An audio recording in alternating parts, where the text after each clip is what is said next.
Noong birthday ko nga po mga mi ay pumunta kami ng biglaan sa Davao City at namasyal po kami dito sa zoo. Isang simpleng selebrasyon at madali ang travel pero memorable kasama ang aking pamilya. Halika po, samahan nyo kami for today's video.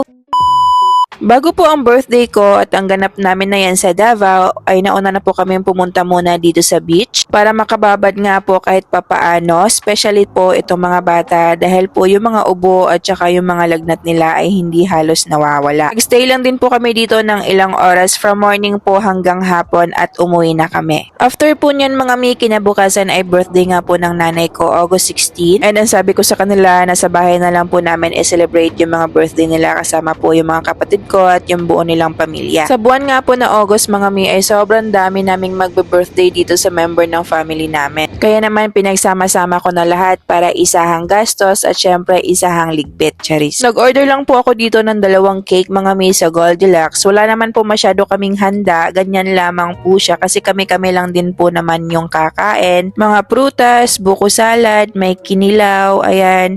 And meron din po Jollibee dito, nagpa-deliver din po ako. Konting soft drinks, kunting alak. Nagpa-deliver na rin po ako ng burger and nagluto po yung partner ko ng pork caldereta. Then nag-ihaw po kami ng isda. And then yun lang, simpleng celebration lang po talaga ito mga mi para po sa aming pamilya. Hindi na rin po kami nagluto ng marami dahil baka hindi maubos at masayang lang yung mga pagkain. So, hello Jillian! Ayan, yummy yummy!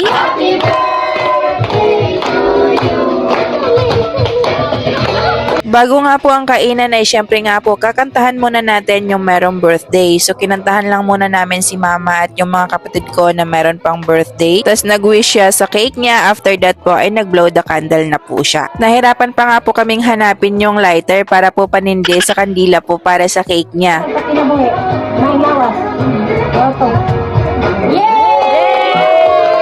After nga po kay mama ay dito naman po sa 3 kong mga kapatid. August nga din po yung mga birthday nila kaya ayan sabay-sabay na po talaga. After that po ay syempre kainan na. Ang sabi ko nga po sa kanilang lahat ay dito na po sila matulog kaya naman kinagabihan pinalagyan ko na po ng hangin itong airbed namin. Pag ganito nga po na nagkasama-sama kaming lahat ay syempre napakagulo dahil merong mga bata pero syempre nga po masaya.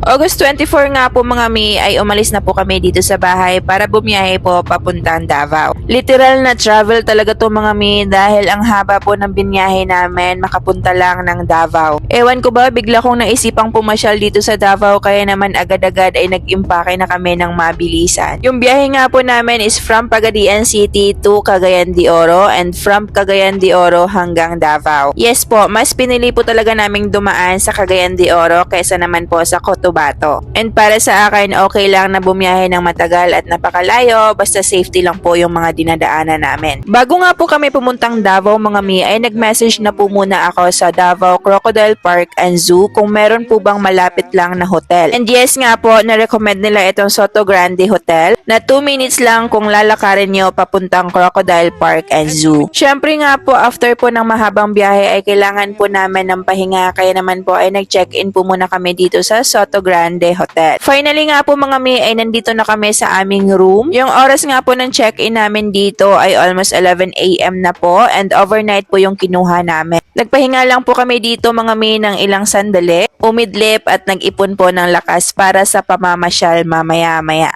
Yung room namin mga mi ay nasa 5th floor nga po and yung hotel na ito ay hanggang 20 floor po. May swimming pool nga po sa baba na po pwede ka rin pong maligo at meron din po itong free na po na breakfast kinabukasan. And meron din po silang gym dito sa loob ng hotel. After namin makapagpahinga bandang 1 PM nga po ay gumora na kami at pumunta na kami sa Crocodile Park.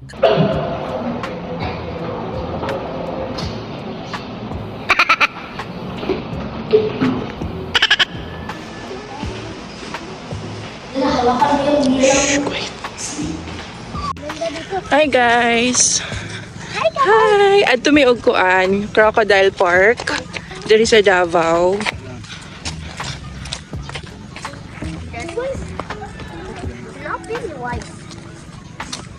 Dito may nag-check-in ato nga hotel. Then, mag-walk kami mga 2 minutes para sa crocodile zoo dito sa Davao.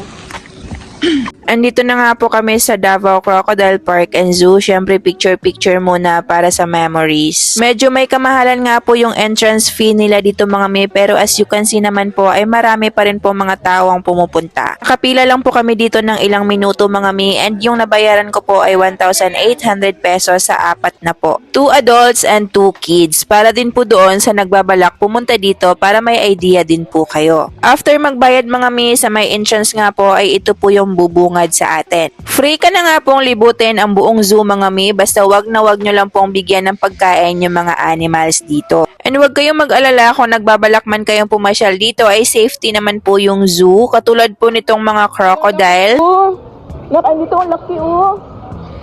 Nakanganga siya. Kuya. Ay, nagnganga baby. Kung titingnan mo nga po yung mga buhaya dito ay akala mo mga fake dahil nakanganga lang po talaga sila at hindi nakilos. Mamaya na tayo dyan. Dito muna. Monkey. No, laki. Lolo.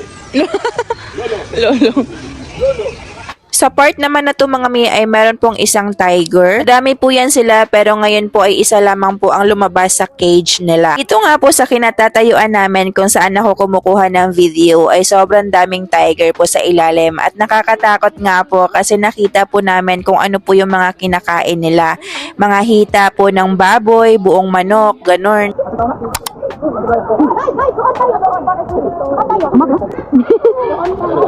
Iguana? Where's the crocodile? Wala man. Crocodile. Oh my god, that's so big. Boy yan? Yeah. Ba't parang statue? Ayun. Oh my god. Dito naman sa side na ito ay hindi ko alam kung ano ang tawag dito sa hayop na ito. Sabi ng mga anak ko ay capybara daw. Ay ganon, buti pa sila alam nila. Sa zoo na ito ay sobrang nakakalula po yung mga crocodile dahil sobrang dami po talaga nila, iba't ibang mga size. At nasa iba't ibang kulungan din po bawat sizes. Kaya pala tinatawag siyang Davao Crocodile Park and Zoo dahil po pala more on crocodile sila. And halos sila dito ay hindi talaga nagalaw. Hindi ko alam kung anong trip nila sa buhay. Gani. Wala nagalihok oh. Kala mo statue eh. Nakanganga lang eh. Hello guys, kamo. Dito na side naman mga mi ay meron po mga peacock birds. Sobrang nga pong nakaka-amaze yung buntot nila lalo na kung bumubukadkad na.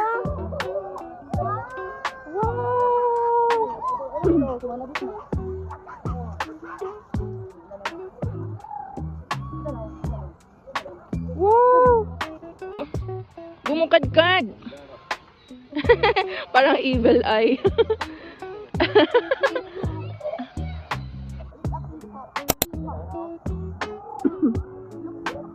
Sobrang cute ng mga buntot nila, grabe. Sa kabilang side naman mga mi ay meron zebra. Malayo nga lang sila at hindi pwedeng mahawakan.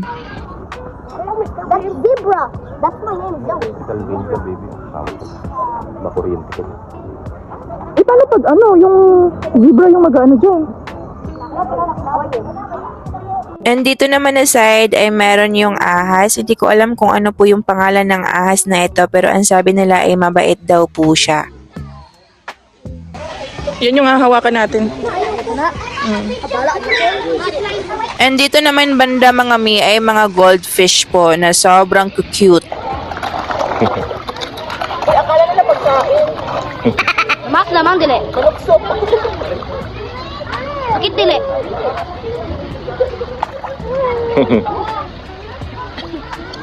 Dati ikaw. Layo-layo ng pinunta natin. Ang akala ata nila mga mi ay pagkain po yung mga kamay namin kaya naman talagang sinisip-sip nila. Hoy, hoy. Hoy, hoy. Hoy, hoy. May pag-ihaw na ako. Inihaw. Uy, kawawa naman. Mahal kaya yan. Dali na, doon ka sa kabila daan. Uy, bugaw na. Dali na. At hindi talaga makakaligtas sa mga mata ng mga bata na ito itong mga slide dito at mga swing. Kaya naman heto, habang nag-iikot pa ako sa loob ng zoo ay nag-i-enjoy po muna silang maglaro kasama po yung dada nila. Sa paglilibot ko mga mi ay nakita ko nga po dito na side yung mga tupa naman. At sa kabilang banda naman mga mi ay ito nga po mga ostrich. Dito naman banda mga mi ay merong malalaking mga paniki. Itong mga to ay marami ito sa amin. Kaya hindi na ako masyadong na-surprise nung nakita ko ito.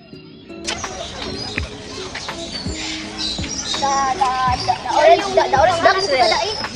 The orange black is real. Zebra Zoe. Zebra Zoe. Zebra Zoe. Zebra Zoe. Wow, ang cute!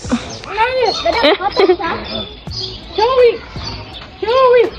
Hello! Hello! Hello! Yung mata, yung mata. Joey! Parang siya nila zombie. Ang sapi apo nila. Ba't ganyan yung ano niya, ulo? Palapit pa sa likod ko. Joey! Hello! Skandalusa! Baby? Eagle, no? Pilipinas! Dagat pala yung nabili na. Oo.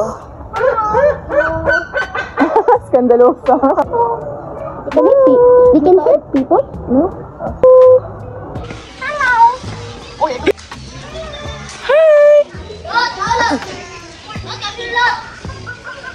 Ano yan lang? What is it? I want to touch him. Is someone? No, look at this. No, somewhere in here. Hello. Give mama. Para. Hello. Hi! Hi! Say hello. Oh, snake. Ako si Dada. Meron pa sila dito mga iba't ibang klase ng mga ibon na yung iba ay hindi ko na lang po nakuhanan din po ng video. What the? Oh. Dada, come on. Ba't parang maliit siya? Dito naman na side mga mi ay andito nga po si 7 years old na orangutan. Ayan. Sobrang chill lang siya dito sa kwarto niya. Kangaroo. Oh my God. Ay! Inawakan niya. Inawakan niya. Parang tao, no? After nga po namin libutin yung buong zoo mga mi, ay dito naman po kami pumunta para magpa-picture. Sa picture naman dito ay meron silang 150 pesos bawat shot and meron po silang isang package na 400 pesos.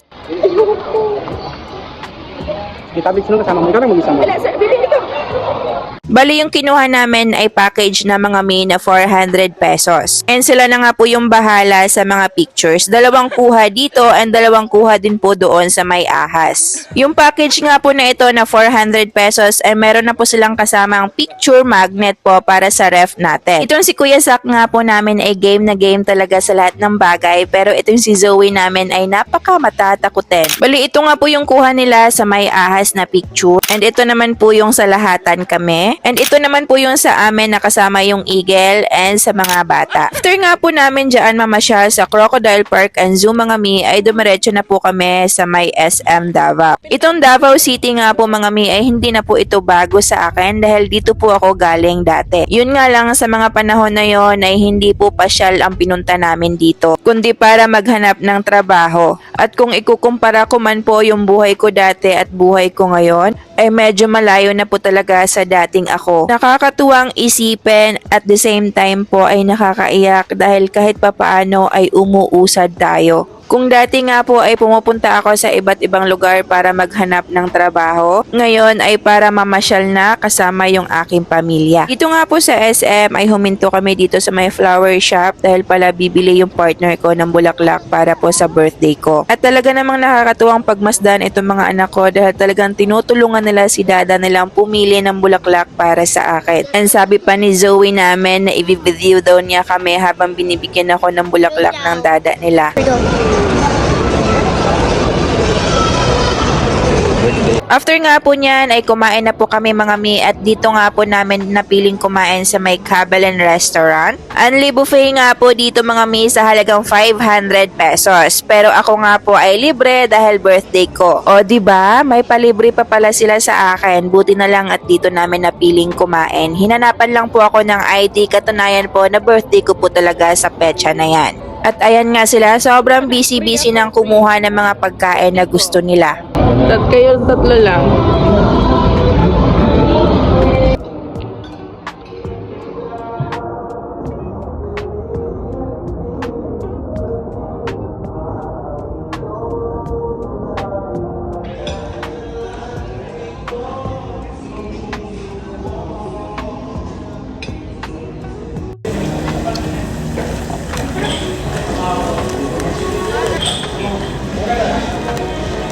Pagkatapos nga po namin kumain sa may Kabalan ay umikot lang po kami saglit sa may SM Davao tapos umuwi na po kami dito sa hotel. Tapos yung room namin, Tapos ikaw tig sa mga. Tapos ikaw lang magsunod. 51 ay 5 ay... Thank God, bro. We are here now. Sira pa yung tsinelas ko. Ano ba yan?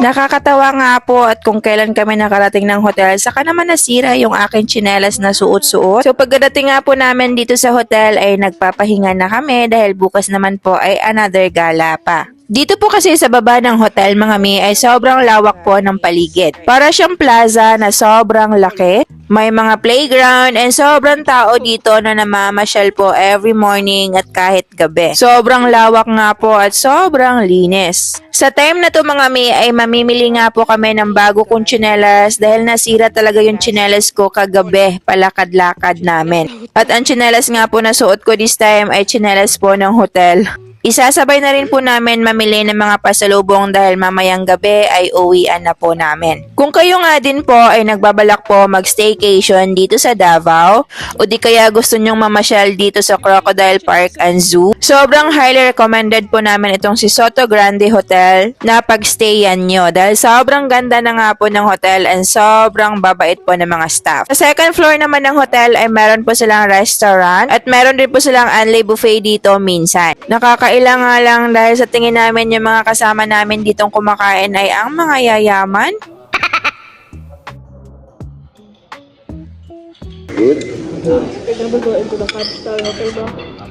Five-star hotel. Bago nga po ang uwian namin ay naglaro po muna sila ng basketball dito sa may court. Nakakatuwa nga po talagang pagmasda ng mga to, talagang nagbabanding sila sa bola. Ayan na nga mga mi at medyo napahaba na po talaga itong mini vlog ko. Hanggang dito na lang at tatapusin ko na. Salamat sa pagtanaw. Hanggang sa muli po naming travel kasama yung aking pamilya. Bye-bye! Dadah,